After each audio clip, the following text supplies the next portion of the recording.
hata Mungu alitumia Biblia kufukuza Shetani. Anawaambia tutumie Biblia. Anajua sisi tuwezi. Lakini muda unayoyoma Felix. Ni kweli. Kwa maana nasema tuende, message yangu kwa vijana tuende tujaze bunge, tuwafukuze na pale ndani. Kwanza tuwezi tengeneza chama sahi. Jua vijana wamenyimwa pesa. Lakini akili tuko nayo. Akili ndio kadi tunataka kucheza. Vile tulicheza 2024.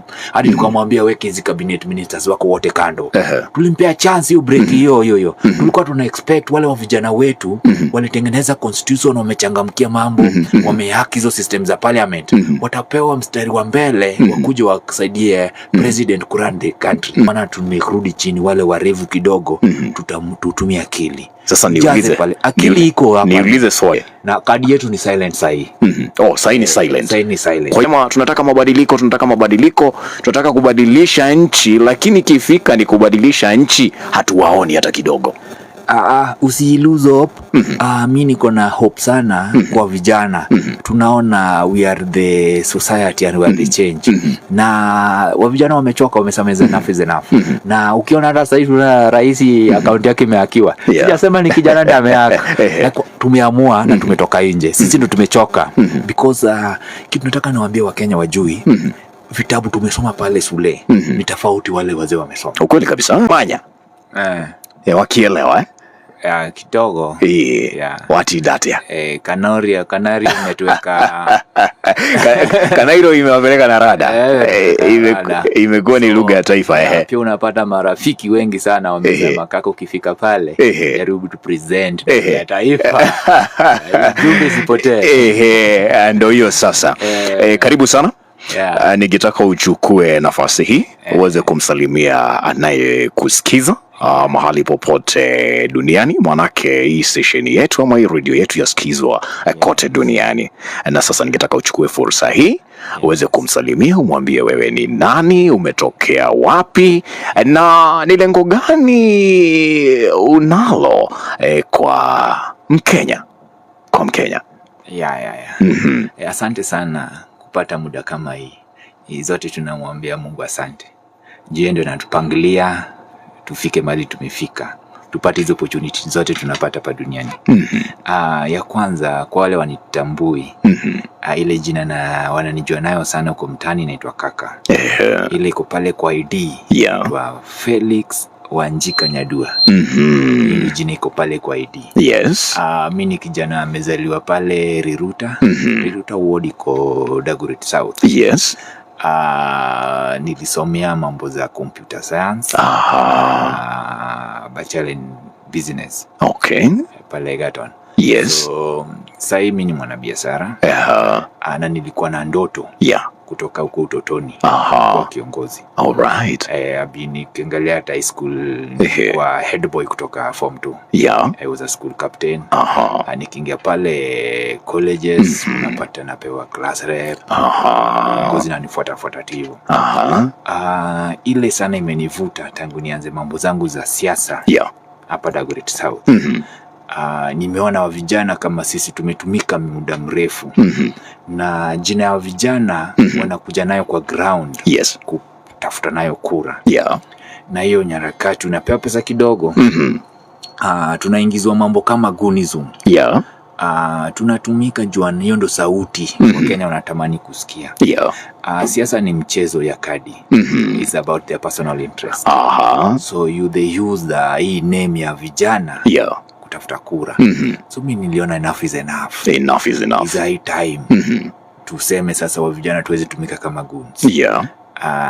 Na it's not a easy race. Tunataka watu pia wakoe magoons tuane. Moja tunapigana kama vijana, tunapigana kama mabest. Tunapigana kijana umegrow naye unapigwa juu na support mtu. So hiyo ndo maana niliona tu pia area natoka kuna changamoto. Pia kuna vijana wako na talents mob. Vijana wamesoma, watu wako na PhD, watu wako na degrees. Ukweli kabisa. Wako jobless.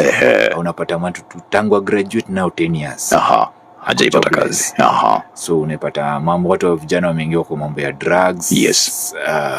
Wa vijana wanangedhia na wanaingia mambo ya wizi. So crime imeanza kupanda. Then kuna another group of team kama single mothers. Yes. Imegrow hiyo eneo sana. So then they are being neglected. Yeah. Wako isolated. So unapata msichana amepata bola, amewacha class. Yeah. Amewacha shule, so unapata wako pale jobless. Yes. Wameingia kwa mambo ya drugs. Wengine wameanza kujiuza. Yeah. So unapata wana lose hope. So ndio maana niliona yes, to make the society right. Mimi nimegrow through hardship. Mimi ni grow total orphan. Pole. From class 4. Yes, lakini saa hii ushakuwa mkubwa sasa. Najua right now, yes. Wale wananijua, kuna wale wananitegea. Kuna wale wana rely on me. So ndio maana nilisema to save a lot of life. Yes. And I want to give many youths hope. I want to give many single mothers hope. Kutoka nje. To present pale kama kiongozi. Ukweli kabisa. So ndio maana niliona ni poa. Tuende mahali chakula inapikwa. Chakula inapikwa pale bungeni. Ukweli kabisa. Chamber. So watu wanatengenezea chakula. Yes. They are so evil. So mtu mchawi kama nakupikia chakula, na expect atakuwekea sumu. So ndio maana nitoka nje. Nimesema tunaenda kupika huko ndani. Ili watu wetu wapate chakula mzuri. Yes. Na ni decision.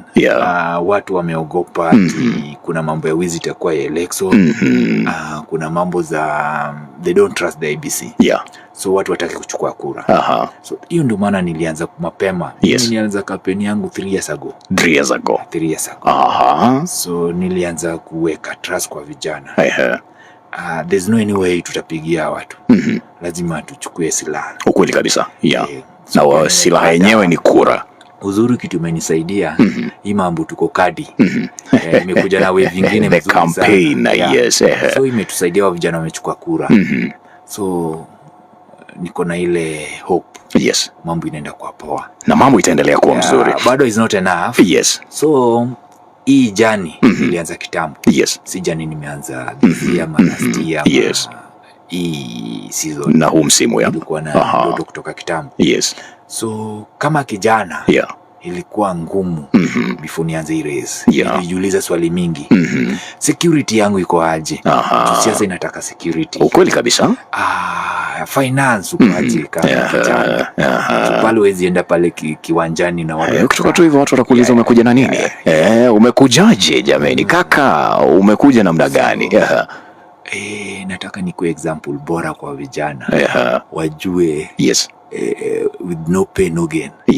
So I am outside the feel pain to make it. Vitalipa. Najua Mungu wetu hajailala. Hawezi lala na hata wailala. So kaka, ndio maana nilikuwa na kujaribu kuelezea. Hii ni ndoto iko na mission. Na hii mission si kitu nimeamka tu once. Ni kitu umekuwa nayo. So ni kadi nyingine nimetengeneza vizuri, wanauliza tu kijana tawezaje. So wa Kenya. Hii ndio time make a change. Na changes zianze na kijana mmoja. Ukiangalia 2024 vile wa vijana walitoka nje, which means we can be united. Na kitu inaturudisha nyuma kama vijana wa Kenya ni mambo kabila. Na sasa nataka kabla tufike hapo na ni vizuri sana umeweza kutupa mwelekeo kuhusiana na wewe ni nani. Na wewe tunaweza kutambua kama nani. Unajua ukikuja hapa kitu cha kwanza ni kuwa hatukuwa tunakujua vizuri. Sasa tumeweza kukujua vizuri kwa sababu maanake umeweza kujieleza vizuri, umetuambia waitwaje, umetoka wapi, safari yako ya masomo umeweza kutuelezea vizuri sana. Kisha ukatuambia umejilea. Hapo penye umesema umekuwa watoto orphan, sijui pale hivi malezi ilikuwaje? Kidogo tu niguzie pale hivi kidogo tu tujue kiasi kabla tuingie mambo. Ndio maana nataka naambia wa vijana pale nje mtu anaweza lose hope. Na uliwahi patana na wazazi wako ama tu wewe ulijipata tu wewe haukuwahi waona uko jua kwa uso? Nimewaona, wamenilea, lakini life inafika mahali mwenjua kuna wazazi kila mtu ataingia kwa arudi pale kwa mchanga. So nilipoteza babangu nikiingia pre-unit. Pole pole. Mamangu nimepoteza nikikuwa class 4. Pole. So life ngumu, so tulirudi huko pale Usago. Nianze life na mankos. Haikuwa rahisi. Mjua hiyo age kulose ile parent care. Unalelewa na mtu mwingine, haikuwa ngine. So una lose a lot. So unajua kureza total orphan is not easy. Anybody yako na total orphan. Sure. Hiyo ni mtu unatamani ukuwe na mzazi. Ukweli kabisa. Pia ukilak kitu unaona tu mzazi angekuwa ungeipata. Ingine pia kuna vitu hizi ambayo kila mtu. Ukweli kabisa. Unaona tu kila kitu mmoja unafanywa ni kama favor. Ukweli kabisa, ile ni kama favor kwa sababu manake kila mtu pale anaona huyu tunasaidia. Pia kuna ile sauti ya kuwezi weka mali watu wanaweka. Ndio unaongea aje. So there's a mental torture pia unapitia. So unabaki sasa Mungu ndio babako na mamako. Ukweli kabisa. Ku grow pia kuna basic things mtu anaweza kusaidia. Sasa mambo za masomo inafika mali sasa wewe unajituma. Endelee kivyako kama mwanaume. Ukweli kabisa. Kama unataka kuendelea mbele.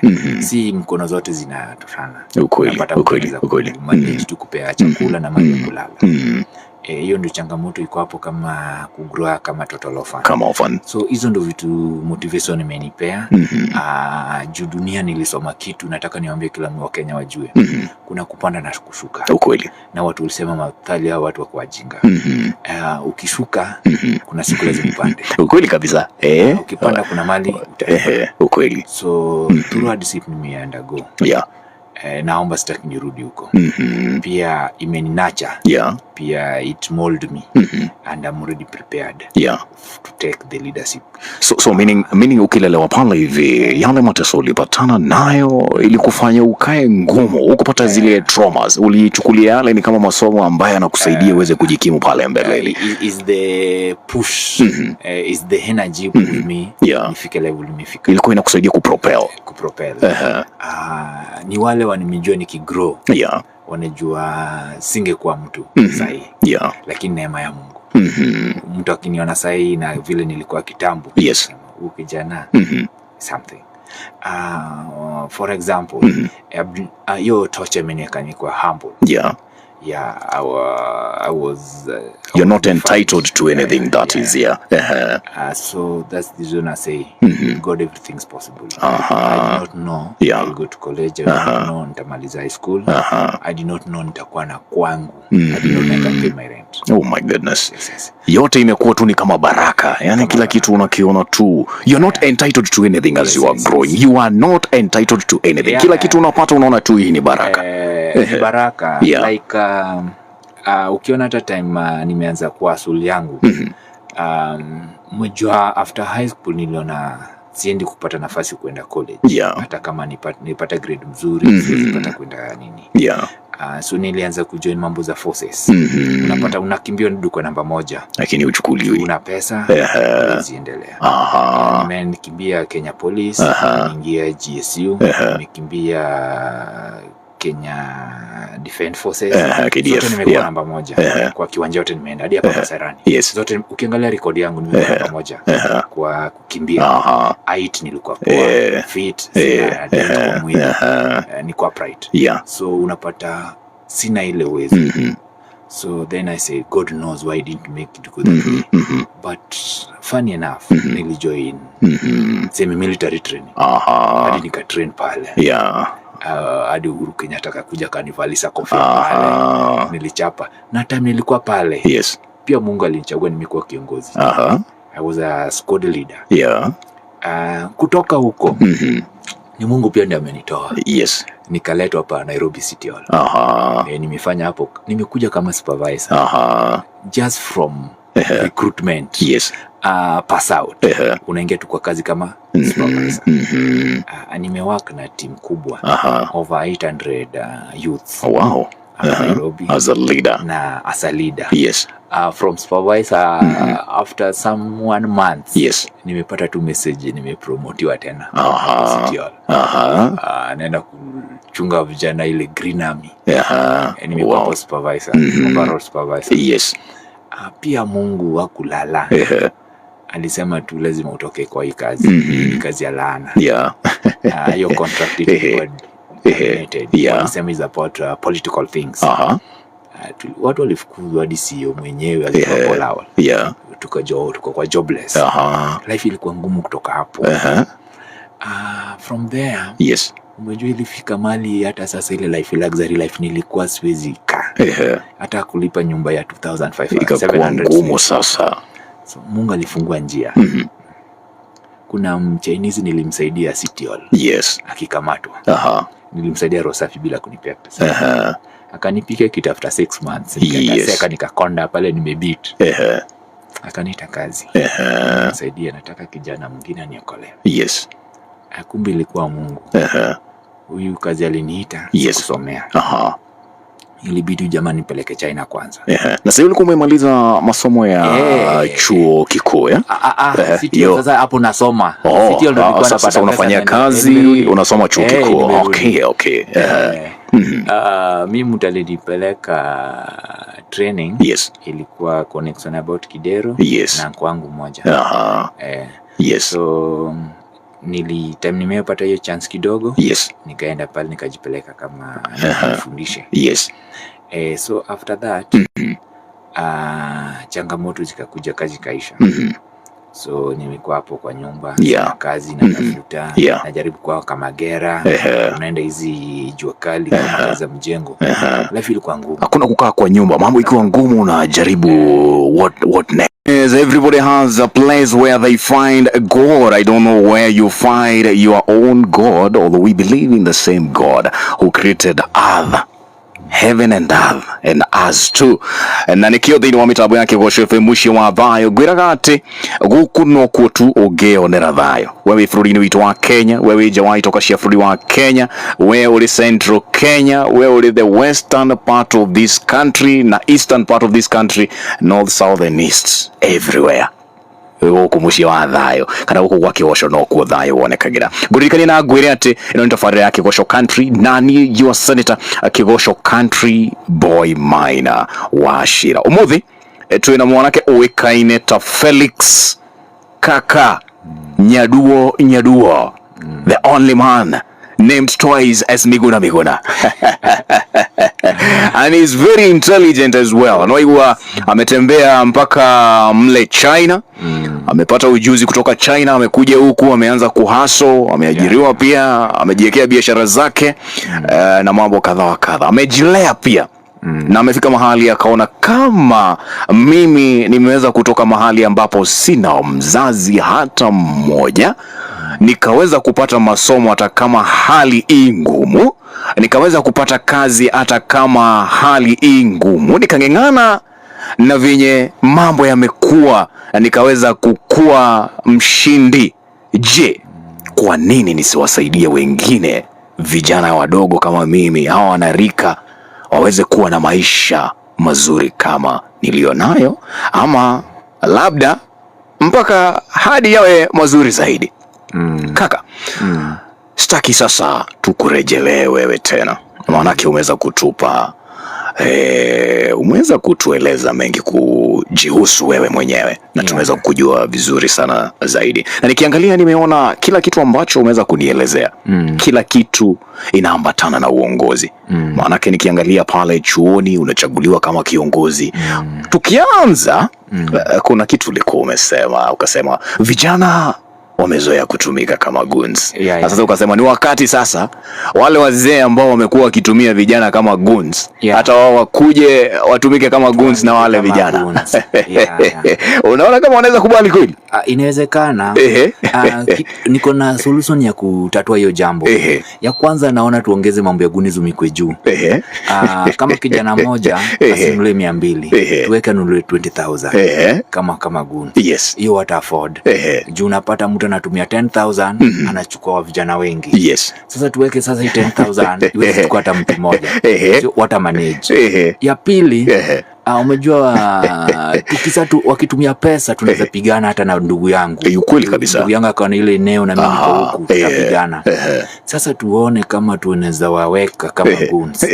Itakuwa ngumu kwao.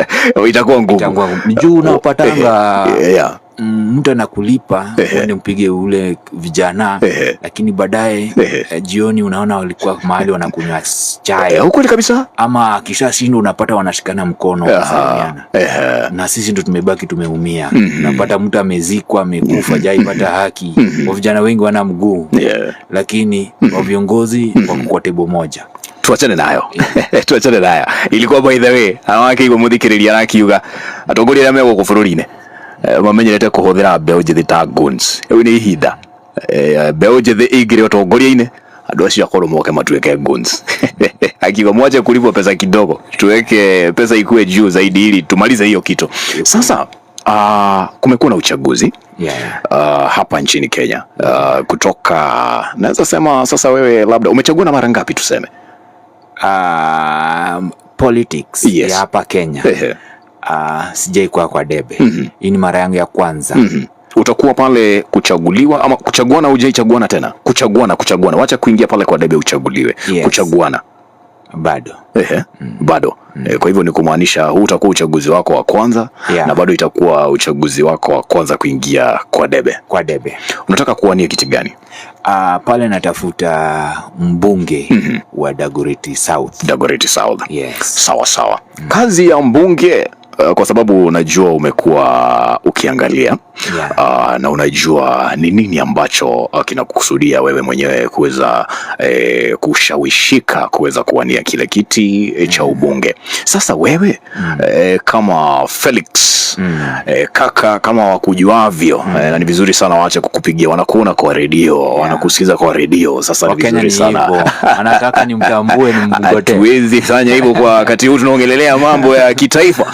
Ni kwa nini umeshawishika ya kuwa sasa wewe ndio utakuwa bora zaidi pale katika eneo bunge la Dagoretti South? Niko na jambo tatu za maana kuliko my opponent sana. Kwanza manifesto yangu. Manifesto yangu iko unique sana. Si kama wale. Pia inaguza wa vijana sana na single mothers na about security. Hiyo eneo security ni mbaya zaidi. Imekaa miaka kama 20 tujaipata change kwa security. Ni area business iwezi fanyika 24 hours. Na watu wananyongwa hata kwa hapo nje kwa gate yako. Kuna tumepoteza hadi wa marafiki wengi juu ya wezi. Ingine pia unapata pale vijana wameingia kwa mambo za drug sana. Dawa za kulevya. Na watu wanatumia hii kisiasa. Hawajaileta solution. So mimi I don't want to preach ile gospel wa Kenya wanataka kusikia. Nimetoka nje kuleta solutions kwa wananchi. Because the best thing for a good leader to bring the solutions. Kama unaweza leta solution wa Kenya wanaweza saidika. Usikue mtu wako na propaganda mingi, story mingi na una plan ya kusolve it. So mimi nimetengeneza plan ya kutafuta kura, nimetengeneza plan ya kuingia pale, nimetengeneza plan ya kumaliza ile ya bring the solution to the society. The problem for the society is about the security about that area. The problem here hiyo area ni ku give the information to the people because watu walisahau, wajui wao ndio boss wa wabunge. So unapata wabunge wanakuja hapa wananunua na pesa kidogo dogo 200 now they are forgetting to know that they're the bosses ya wabunge. Hao ndio bosses wa mapolisi wako pale. So ili upate information then they start demanding for their rights. So tutakuwa na security. Wabunge watafanyia pesa bila bribe them. Unapata pale ni area ingine mbunge kama anataka kupea watoto basari ya 3 million anatumia 5 million kutengeneza tu red carpet na kubaya watu soda ile ndogo ndogo. So watu wanapiga makofi na hiyo ni ujinga, ni wizi. Hiyo nataka niweke information kwa akili ya Wakenya. Wajue basari tunaweza pena hata tukisoma juu ya wheelbarrow. So we want to do things the right way. So vitu zimekuwa zinafanyika si kwa njia ile inafaa. Maybe I think wamekosa kukuwa na the qualified candidate. Ule mtu akona nini. Kitu ya maana pia nataka niambie Wakenya sasa wamekuwa wajanja. Ukiona kitu election ilifanyika juzi pale Halkai. Unajua bado sitaki kwanza tufike hapo. Manake hapo niko na swali hapo. Kuguza hiyo kuvuka. Wakenya wamevuka akili. Like now they don't just wait bills inapitishwa pale bungeni kama na wamejua hii bills is not healthy for the taxpayers. So hiyo ndio kitu nataka ku give more information to in my constituency. Then nikienda pale bungeni nifanye kazi imenipeleka. Najua hajaipata mtu anaenda pale anafanya kazi inawapeleka. Unajua sasa kiongozi yote ambaye anakuja kuomba achaguliwe, kila kiongozi yusema anakuja kufanya maendeleo, anakuja kusema yeye anakuja kufanya mambo zaidi akilinganishwa na mwenye yupo.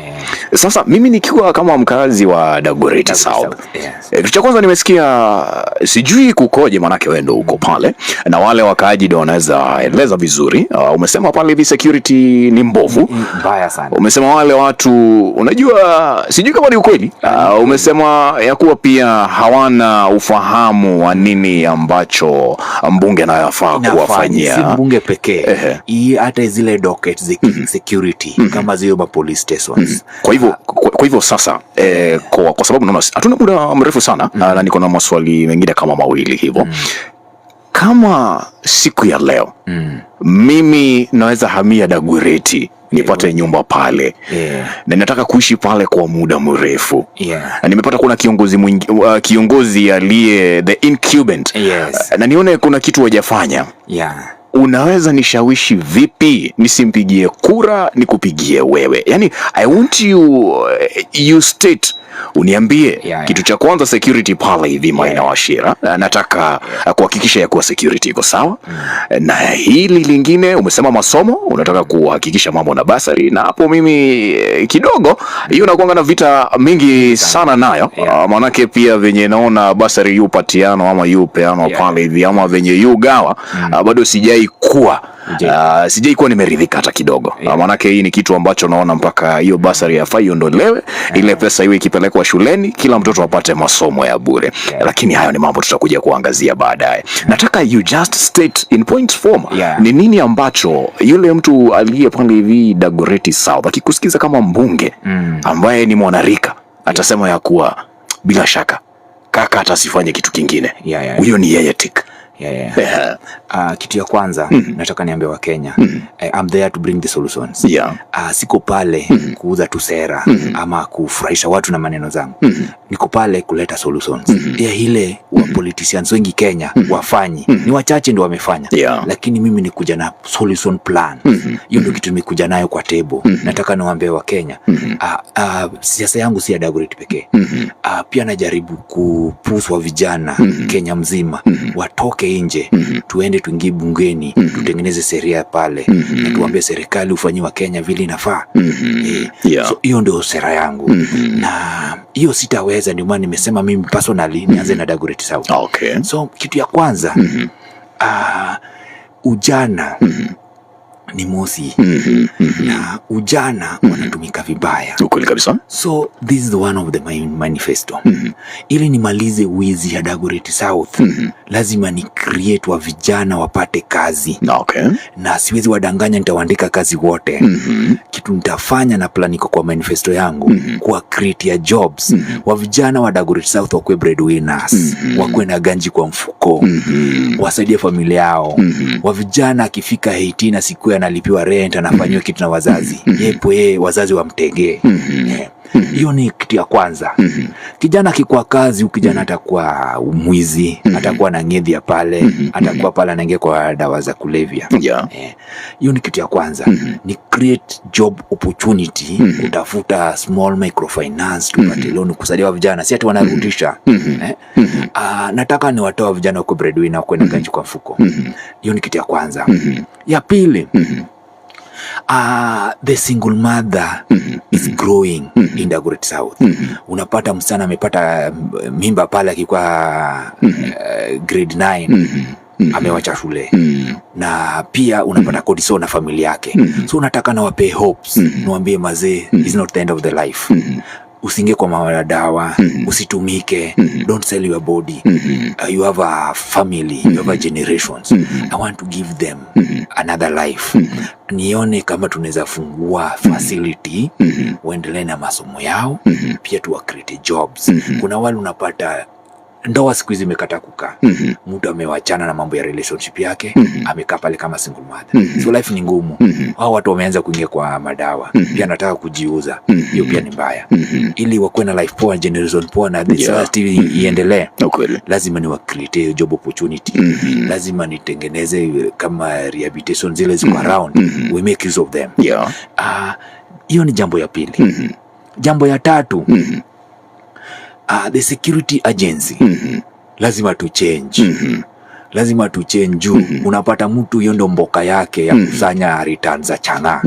Hawezi fanya kazi imeandikwa pale wafanye. Pia wamejua wananchi wa hiyo area wana sauti. Juu honest thing naweza sema the wakaji wa Dagoretti South ni watu civilized sana. Wana ile ukelele ya kwenda kuganga au watu tunataka kuandamana kwa police station ya kuna.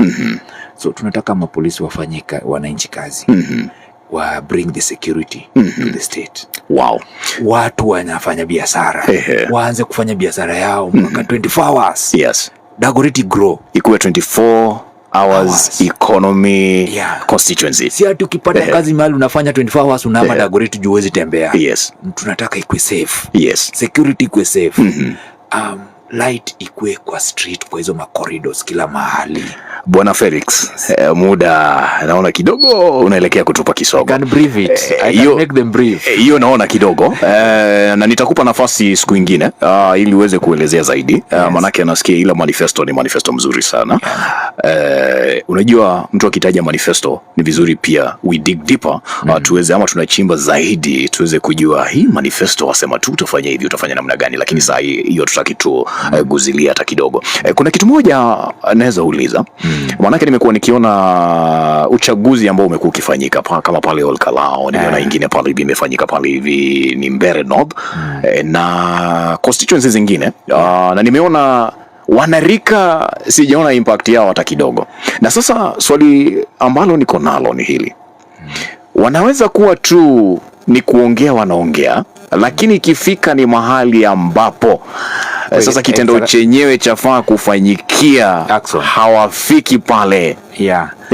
Itakuwa tu hapo hivi jenzi wanasema tunataka mabadiliko, tunataka kubadilisha nchi, lakini ikifika ni kubadilisha nchi hatuwaoni hata kidogo. Usi-lose hope. Mimi niko na hope sana kwa vijana. Tunaona we are the society and we are the change. Na wa vijana wamechoka, wamesameza enough is enough. Na ukiona hata sasa hivi rais account yake imehakiwa. Sijasema ni kijana ndiye amehaka. Tumeamua na tumetoka nje. Sisi ndo tumechoka because kitu nataka niwaambie Wakenya wajui. Vitabu tumesoma pale shule ni tofauti wale wazee wamesoma. Ukweli kabisa.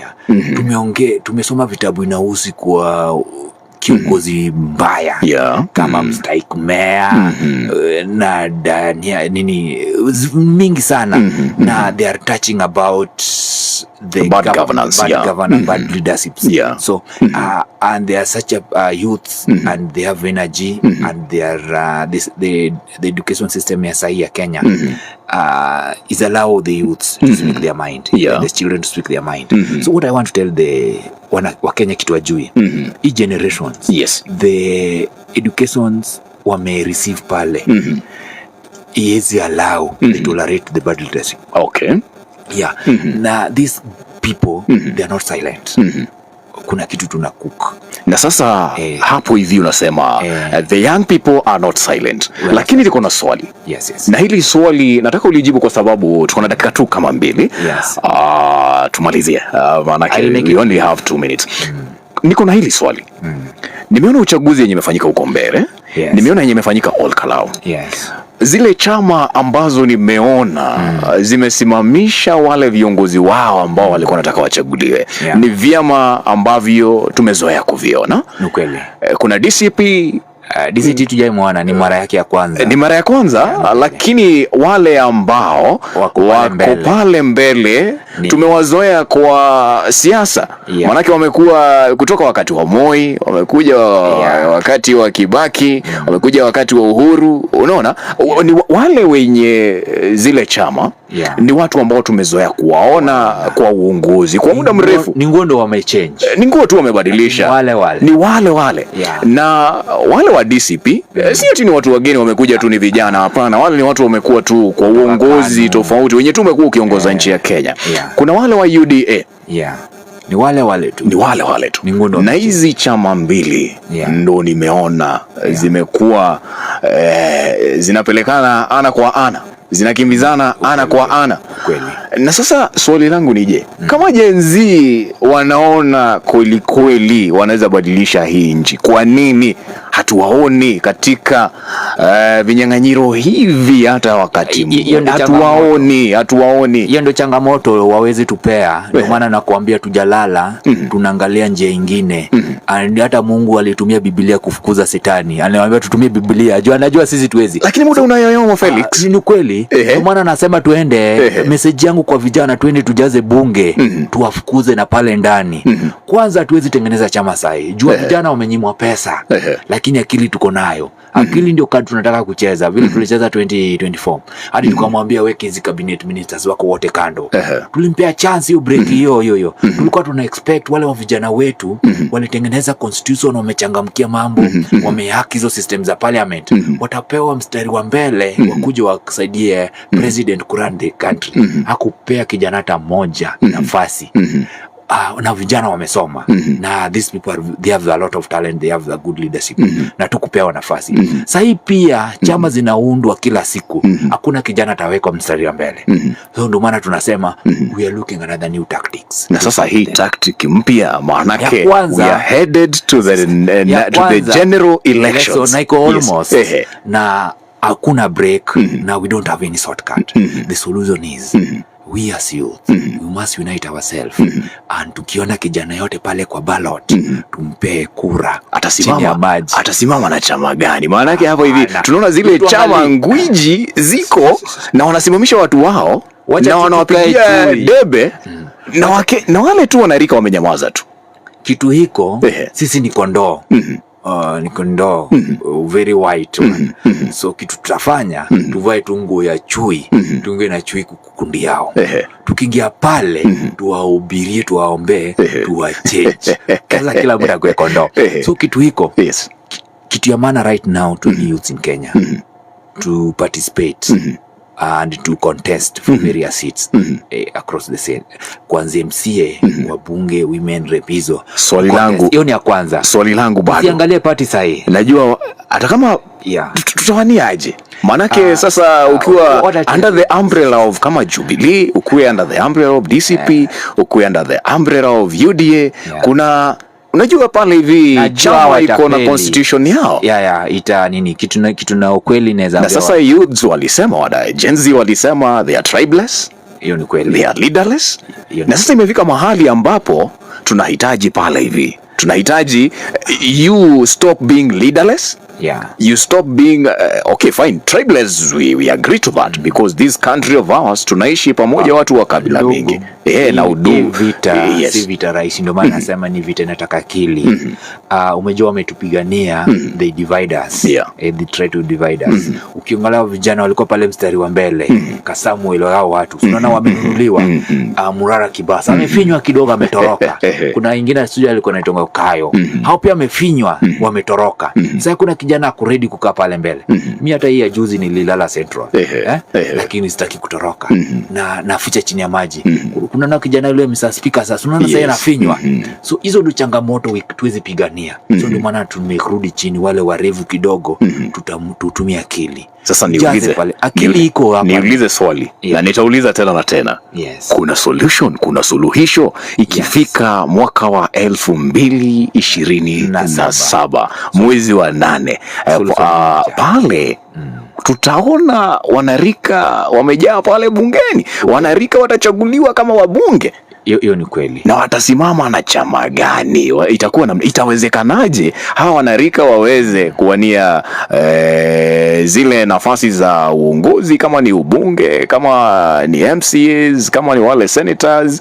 Itafanyikaje? Manake saa hii hatuoni any effort. Mimi naweza sema tu kweli, sioni any effort.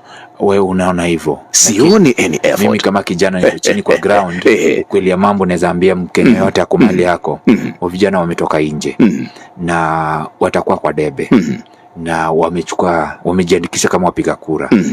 So mimi kitu nawaombea pia, naweza mwambia Wakenya wote mali wako, kitu time ikifika, ukiona kijana ko pale kwa ballot, usimsahau, mpe kadi.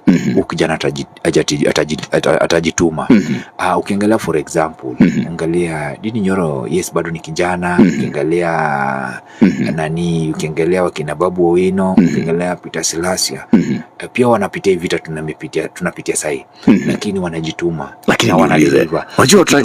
Unajua mnatupeleka wanarika, mumeanza kutupeleka kama wale viongozi wa pale awali, tukiwauliza maswali mnapendwa hivi. Kwa sababu swali lenye tunauliza sisi ni mtaweza ballot na tuko na kadi na kadi yetu ni silent sahi. Sahi ni silent. Sahi ni silent. Kwa hivyo sasa nyinyi kitu mnauza kwanza ni sera na vijana tuko na kadi. Hiyo kitu nataka ni watu wa Kenya wajue, tuko na kadi na kadi yetu hatutai lose. Kwa hivyo nyinyi mumeamua mko silent. Tuko silent, lakini mambo mtakayoyafanya yataonekana na yatasikika. 2027 who laugh last we laugh louder. Yes, hiyo ndio kitu najua. Anajua bunge percentage kubwa itakuwa vijana. Kwa hivyo Wakenya mahali popote walipo, wanarika wale ambao miaka imeenda kidogo, wamekula chumvi kidogo, kila mtu mahali alipo ajue ya kuwa wanarika the Gen Zs wako kwa njia, wamejitayarisha, lakini hawataki kusema wataingia ama watanyakua uongozi namna gani, lakini washajipanga. Tumejipanga. Kitu najua, hiyo kitu inakusumbua hiyo swali. Sitaki niseme hadharani. Sema tu. Unaweza sema. Mimi mwenyewe wale wananijua mimi najituma. Ukiona pale ndio maana sijatangaza party yangu. Mimi sijatangaza party. Pale Dagoretti South chama ni mbili. Ni DCP na UDA. Na ODM pia iko hapo. But sijachukua chama yote. Na ngoja wananchi waseme. Nataka wachoke na hizo chama mbili. Alafu waseme, kijana, tunakupenda vile uko humble, vile uko genuine, you are true. Tunakuombea ukifika pale, usione wale satati imechukua mababa yenu wanafanya kazi hapa kama watu wajielewi. I want to be true. So wa vijana wote wako genuine. Na kwa hivyo swali lenye nilikuwa nauliza ni kama unanijibu bila kunijibu. Ile swali nilikuwa nauliza, kwa hivyo vijana ama Gen Z hamuangalii kusaidiwa na DCP ama UDA? Hamwangalii hivyo? Ni ngumu. Mtashikana kama vijana wenyewe? Ni ngumu. Wacha niseme ukweli toke. Umejua DCP ilikuwa hapata chama yetu kama wa vijana. Na bado tunaipenda. Lakini ukabila watu wameanza kututumia. Unapata wa vijana sasa tunaanza kupigana sisi kama wenyewe. So tunataka vile tunaweza simama kitu moja bila kuchukua alignment kwa party moja. Itakuwa ngumu kutumia hizi party. Lazima tukue na party yetu. Kama tutamanage na hii muda imebaki kidogo, tutaingia party yote, utaingia. We bora umefika pale bungeni. Tukisafika pale tuambie tu, guys, hii ndio gari we bora tumefika. Usituulize gari gani tumepanda. Bora tumefika. Sasa hapa tufanye kazi imetuleta. To change the nation. Thank you very much. Staki tuendelee zaidi. Na staki nikuulize swali lingine lolote, manake tumechukua kama dakika 8 zenye hatufai kuwa tumechukua. Naweza taka sasa uongeleshe yule aliye pale nyumbani, yule ambaye alikuwa anatusikiza ama ambaye anatusikiza kwa wakati huu, wale wote wako pale katika mitandao ya kijamii. Waambie tu neno neno lako la mwisho kama Felix Kaka anayewania kiti cha ubunge eneo bunge la Dagoretti South. Nitawaambia maneno mafupi. Mimi kama kaka Felix Wanjika Nyadua, kijana ule amelelewa pale Riruta. Life experience inaweza mbewa Kenya. Tukue silent na hizo weapons zetu. Na this is our last bullet. Tutatuma 2027. Kitu nawaombea watu wasikate maji siku ya kupiga kura. Na tupige kura na tulinde kura zetu na tukue warevu. Hizo pesa tutamwagiliwa tukule, tubaye unga, tujipange. Kitu naomba Wakenya wasikate maji siku ya kupiga kura na tulinde kura zetu na tusilale. Tukisa piga kura umechagua kaka Felix kama kiongozi wako mbunge wa Dagoretti South. Ametangazwa. Sasa tupige sera hata 1 month. Tupige sera. Juu umejua life imechange. Mambo insecurity imeisha. Mambo ya kukosa basari tumedeal nayo. Mambo ya better healthcare hiyo tumetatua. So the solution to our problems is electing a genuine leader without checking his financial status, without checking his background. Na time tunaenda kupiga kura, kiongozi Mungu ndiye anapea mtu. Tuwaombea watu, tuchague kiongozi bora. Na kisa kwa pale asichenja kwa setani. Na lastly, everything's possible in this world. Na if we pray truly, God will change our heart and will change and give us a good leaders. Na working hard is close to the opportunities.